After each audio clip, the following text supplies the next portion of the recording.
Hey there, and welcome. Today we are going on a really cool microscopic journey, diving deep inside a flower.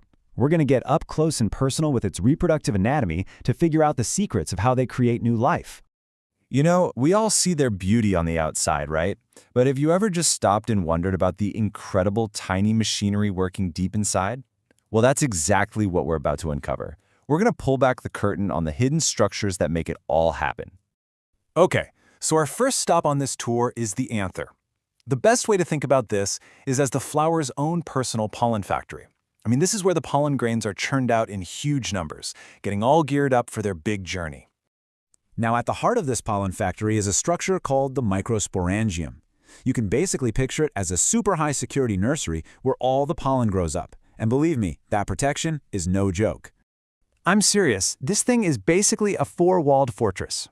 First, you've got the epidermis. That's the outer skin, the first line of defense. Then, just inside that is the endothecium, which not only adds strength but actually helps crack the whole thing open when it's time to release the pollen.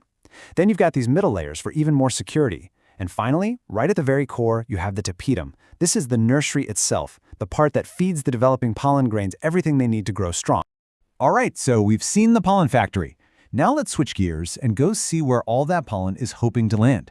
We're now diving into the ovule, which is, for all intents and purposes, the blueprint for a future seed. This is the female side of the story. And just like the anther, the ovule is just this amazing piece of natural architecture. It's connected by a stalk called the funicle, which is basically its lifeline. The ovule itself is wrapped up in these protective layers called integuments. They cover almost everything, but they leave this tiny little opening at the tip called the micropyle. And that little doorway is absolutely crucial for the pollen we were just talking about. Inside all that, you find the nucellus, a tissue that's just packed with nutrients. So, buried deep inside all that nutrient-rich tissue, that's where we find the main event. This is what it's all about, the embryo sac. This is where things get really interesting. So, how does this incredibly important structure even come to be? Well, it doesn't start out as some big, complicated system. In fact, it's this amazing story of multiplication that all begins from just a single solitary cell. Yep, that's right. This whole intricate structure, the embryo sac, the very beginning of a new seed, all develops from just one cell, which is called the functional megaspore. It's a pretty stunning example of biological efficiency, if you ask me. So how do we get from that one starting point to the final structure? Well, that single cell's nucleus goes through 3 rounds of division. The first division makes 2 nuclei. The second one turns those 2 into 4. And then the third and final division gives us a grand total of 8 nuclei, all floating inside what's about to become the embryo sac. But after these divisions, the 8 nuclei don't just hang out in a jumbled mess. Oh no, nature is much more organized than that. They sort themselves out perfectly. 3 of them travel to one end, the micropylar end, where that little opening is. 3 travel to the exact opposite end. And the last 2? They head right for the center. Okay, so now these nuclei start getting organized into actual cells. And this is where we run into a really peculiar and, honestly, a kind of counterintuitive piece of biological math. Let's break this down.